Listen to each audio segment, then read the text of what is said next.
नमस्कार दोस्तों, मैं डॉक्टर दिवांशु गुप्ता।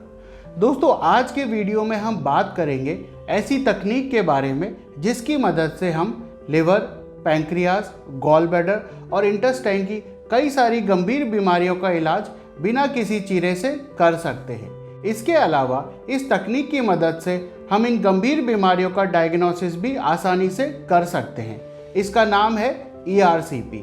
इस पर बात करने के लिए आज हमारे साथ हैं राजस्थान के प्रसिद्ध ERCP स्पेशलिस्ट, सीनियर गैस्ट्रोएंटरोलॉजिस्ट, पेट, आंत और लिवर रोग विशेषज्ञ डॉक्टर SS शर्मा सर।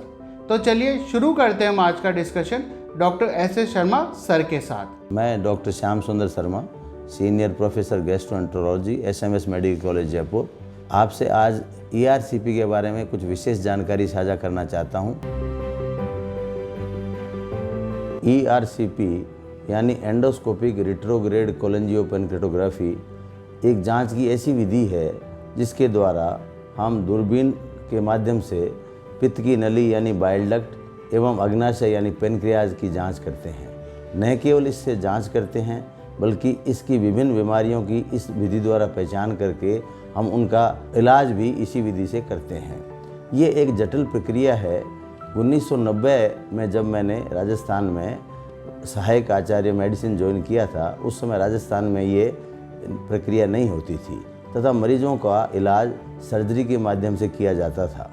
मैंने 1990 में यहाँ पर सबसे पहले ERCP की शुरुआत की एवं इसके प्रशिक्षण के लिए जर्मनी में विश्वविख्यात ERCP विशेषज्ञ डॉक्टर नीब सोहेंद्रा एवं मिनहार्ड क्लासन के पास प्रशिक्षण लेने के लिए 1990 में जर्मनी गया तथा वहाँ से ERCP की विधि सीख करके और राजस्थान में इस क्रिया का प्रयोग प्रारंभ किया और 1990 से लगा करके अब तक करीब 35,000 ERCP मैं कर चुका हूँ तथा इस विधि से हज़ारों लोगों को, जिनका पहले ऑपरेशन से इलाज होता था, अब इस विधि से बड़ी आसानी से इलाज होने लग गया है। इस विधि को न केवल मैंने प्रारंभ किया बल्कि बहुत से चिकित्सकों को इस विधि का प्रशिक्षण दिया, जो कि जयपुर एवं राजस्थान के अन्य बड़े अस्पतालों में इस कार्य को कर रहे हैं।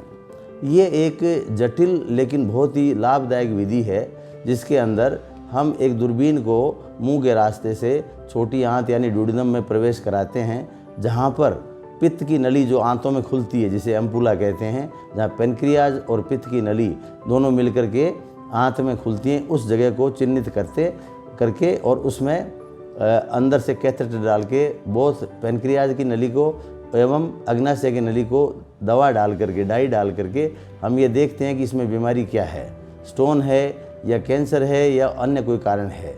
जैसे इस विधि से इस बीमारी का पता लगता है, हम उस बीमारी का इलाज भी इसी विधि से कर देते हैं। ख़ास तौर से बाइल डक्ट में स्टोन होते हैं, ये बहुत कॉमन बीमारी है। गॉल ब्लैडर में स्टोन होते हैं, पित्त की थैली में जो स्टोन होते हैं वो खिसक करके 10 से 15% मरीजों में पित्त की नली में आ जाते हैं और जब वो पित्त की नली में आ जाते हैं तो बड़ी बड़ी जटिलताएं पैदा कर देते हैं, जैसे कि पीलिया होना, पेनक्रेटाइटिस, पेनक्रियाज में सूजन आना, पित्त की नली में इन्फेक्शन, कोलेंजाइटिस हो जाना।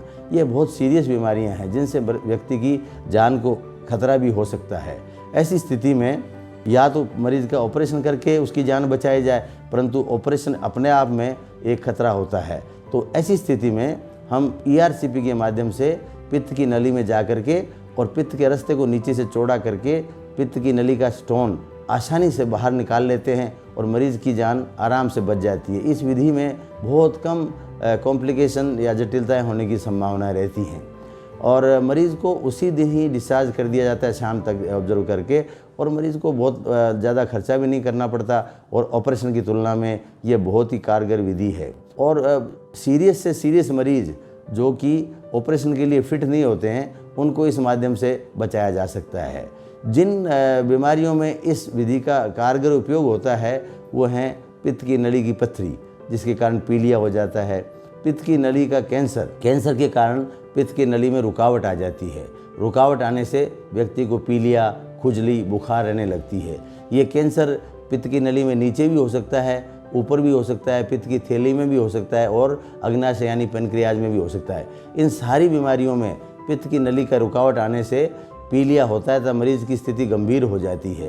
पीलिया की स्थिति में मरीज़ का ऑपरेशन भी मुश्किल हो जाता है तथा ज़्यादातर सर्जन इस ऑपरेशन को करना नहीं चाहते, क्योंकि पीलिया में ऑपरेशन के बाद जटिलताएं बढ़ जाती हैं। तो वो चाहते हैं किसी तरह से पीलिया कंट्रोल हो, उसके बाद सर्जरी की जाए। तो ERCP एक ऐसी विधि है जिसमें पित्त की नली में हम स्टेंट डाल करके पित्त की नली का अवरोध दूर कर देते हैं। प्लास्टिक के स्टेंट भी डलते हैं। कुछ केसेस ऐसे होते हैं जहां ऑपरेशन की संभावना नहीं होती है, बीमारी पहले से फैल चुकी होती है। ऐसी स्थिति में ऑपरेशन संभव नहीं होता है तथा पित्त की नली में स्टेंट डाल करके पीलिए को कम करके मरीज़ का जीवन सुखदायी बनाया जाता है। क्योंकि ऐसी स्थिति में संपूर्ण इलाज संभव नहीं है, केवल मरीज़ का जीवन कंफर्टेबल रहे, यही इसका उद्देश्य होता है। तो ERCP ऐसी स्थिति में बहुत ही कारगर विधि है। तीसरी अवस्था ऐसी होती है जैसे पित्त की नली में कई बार कीड़े वगैरह, एस्केरिस वगैरह होते हैं, जो भी पित्त की नली से ERCP के माध्यम से आराम से निकाली जा सकती है। पित्त की नली में पस पड़ जाता है, मवाद पड़ जाता है, कोलेंजाइटिस हो जाती है, मरीज़ की कंडीशन बहुत सीरियस हो जाती है। इस विधि के माध्यम से बहुत आसानी से उस मवाद को पित्त की नली में नली डाल करके आराम से निकाला जाता है तथा मरीज़ की जान बचाई जाती है। कुछ कंडीशंस ऐसी होती हैं जो कि पेनक्रियाज में बीमारियां पैदा कर देती हैं, जैसे लंबे समय से मद्यपान करने से पेनक्रियाज खराब हो जाता है, जिसे क्रोनिक पैंक्रेटाइटिस कहते हैं। इस परिस्थिति में पेनक्रियाज का सिक्रीशन, पेनक्रियाज के जो स्राव होते हैं वो आंतों में नहीं पहुंच पाते, पेनक्रियाज की नली में रुकावट आ जाती है। पेनक्रियाज का कैंसर भी पित्त की नली को दबा देता है, इससे पीलिया हो जाता है। और पेनक्रियाज में कई बार पानी की गांठ, सूडोसिस्ट या नेक्रोसिस हो जाता है, जिसके कारण कि पेनक्रियाज में भयंकर दर्द होने लगता है, व्यक्ति को ऑपरेशन की जरूरत पड़ती है। परंतु जब से ERCP की शुरुआत हुई है और इसी विधि के माध्यम से पेनक्रियाज की ज़्यादातर बीमारियों का हम बिना ऑपरेशन ERCP के माध्यम से इलाज करने में सक्षम हैं। पेनक्रियाज का अटैक आने के बाद, जो ज़्यादातर मद्यपान के कारण होता है, या फिर पित्त की थैली में पत्थरी का नीचे खिसक करके पेनक्रियाज में सूजन कर देना भी पेनक्रेटाइटिस का प्रमुख कारण है। ऐसी परिस्थितियों में पेनक्रियाज के चारों तरफ पानी इकट्ठा हो जाता है और वो एक थैली का रूप धारण कर लेता है, जिसे सूडोसिस्ट बोलते हैं या फिर वॉल ऑफ नेक्रोसिस बोलते हैं। उसको ट्रीट करना थोड़ा मुश्किल काम है, लेकिन आजकल हमारे पास ऐसे बढ़िया स्टेंट उपलब्ध हो गए हैं जिनके माध्यम से, मेटलिक स्टेंट जिनको बोलते हैं, जिनके माध्यम से हम पेनक्रियाज की जो गांठ है पानी की, उसको इसी दूरबीन के माध्यम से उस पानी की थैली में पहुंचा देते हैं तथा उसका आधा हिस्सा आंतों में खोल देते हैं, जिससे कि सारा का सारा मवाद और पानी बह करके आंतों में आ जाता है, जो मल से बाहर निकल जाता है। इस विधि से कॉम्प्लिकेशन की संभावनाएं बहुत कम रहती हैं और सर्जरी की तुलना में ये बहुत ही कारगर विधि है तथा मरीज़ को कम समय में हॉस्पिटल से डिस्चार्ज कर दिया जाता है। ERCP वैसे तो बहुत ही सुरक्षित विधि है अगर किसी एक्सपर्ट द्वारा की जाए। इसके द्वारा अगर आप ढंग से न करें या बिना प्रशिक्षण के इस कार्य को करें या फिर बहुत ही रूढ़ तरीके से करें, तो इससे जानलेवा कॉम्प्लिकेशंस भी हो सकती हैं। इन कॉम्प्लिकेशन में ख़ास तौर से पेनक्रेटाइटिस, जैसे हम वहाँ पेनक्रियाज और पित्त की नली जो आंत में खुलती है उसको प्रवेश करते हैं और बार बार उसको छेड़ते हैं, तो ऐसी कंडीशन में पेनक्रियाज में सूजन आ जाती है और पेनक्रेटाइटिस की बीमारी हो जाती है। ये पेनक्रेटाइटिस की बीमारी कई बार इतनी सीरियस हो जाती है कि व्यक्ति को ICU में भर्ती करना पड़ता है और किसी किसी केस में उसकी जान तक जा सकती है। तो पेनक्रेटाइटिस इस विधि का सबसे बड़ा साइड इफ़ेक्ट है, जो कि अगर सूझबूझ से नहीं की जाए तो इस विधि से पेनक्रेटाइटिस होने की संभावना रहती है। दूसरी, अगर आपने पित्त की नली में इंजेक्शन डाल दिया, डाई डाल दी और पित्त की नली का प्रवाह आप शुरू नहीं कर सके, स्टेंट नहीं डाल सके या स्टोन को क्लियर नहीं कर सके, तो ऐसी स्थिति में इन्फेक्शन बहुत बढ़ जाता है और मरीज़ की जान को खतरा हो सकता है। तो ये अपने आप में बचाने वाली विधि भी है, लेकिन इसका उपयोग अगर सही ढंग से नहीं किया जाए और तो ये कई बार मरीज़ को जान की आफत भी बन सकती है। इस विधि के आगे भी और बहुत सारे प्रयोग हैं।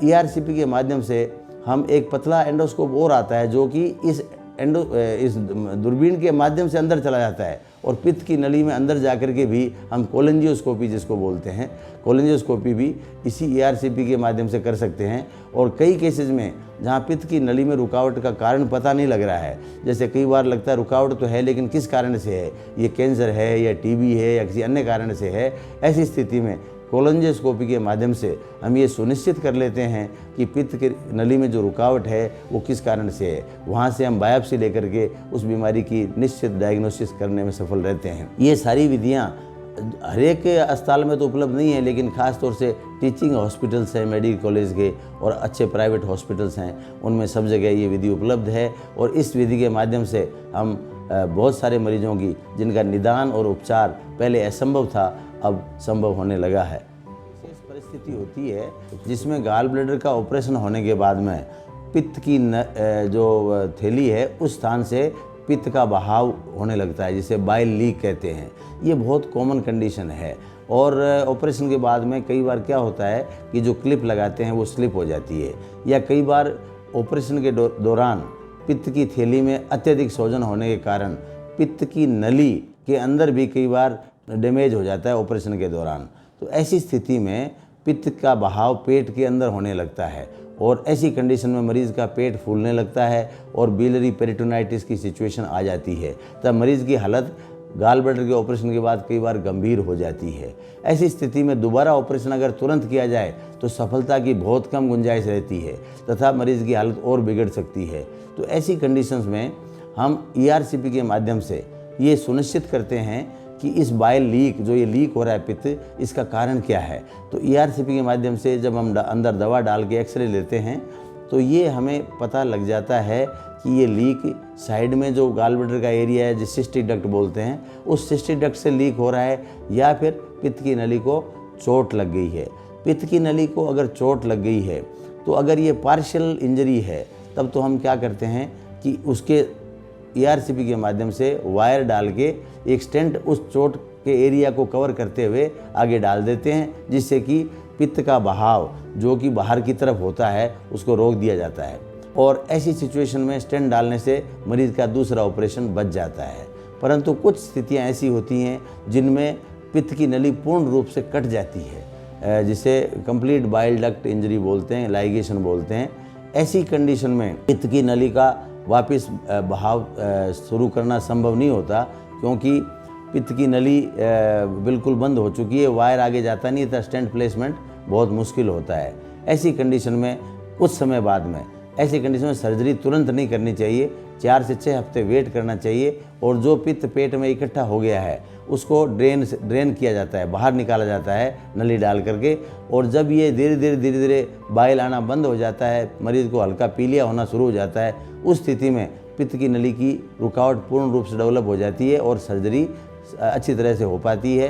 तो ऐसे मरीज़ में जिनमें गॉल ब्लैडर की सर्जरी के बाद बाइल डक्ट इंजरी हो गई है, जल्दबाजी में सर्जरी दोबारा करना उचित नहीं होता है। तो ERCP के माध्यम से बहुत सारे बाइल लीक्स जो कि सर्जरी के बाद या गॉल ब्लैडर ऑपरेशन के बाद होते हैं, उनको हम आराम से डील कर लेते हैं और मरीज़ की दूसरी सर्जरी बच जाती है।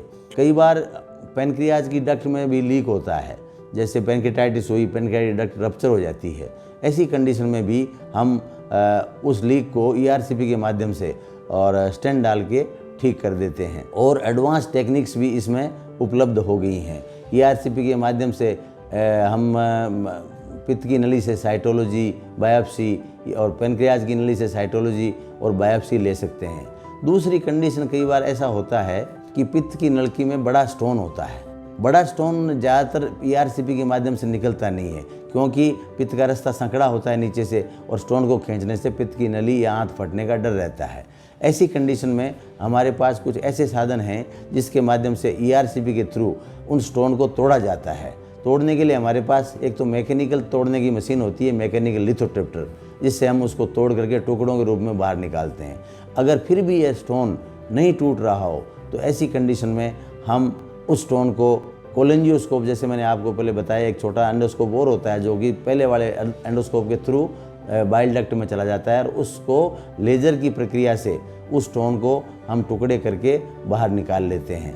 तो ये एक अपने आप में ERCP एक तरह की बहुत रिवोल्यूशनरी प्रक्रिया है, जिसके द्वारा हज़ारों मरीजों की सर्जरी बचाई जा सकी है, और आगे भी इसका उपयोग बढ़ता जाएगा।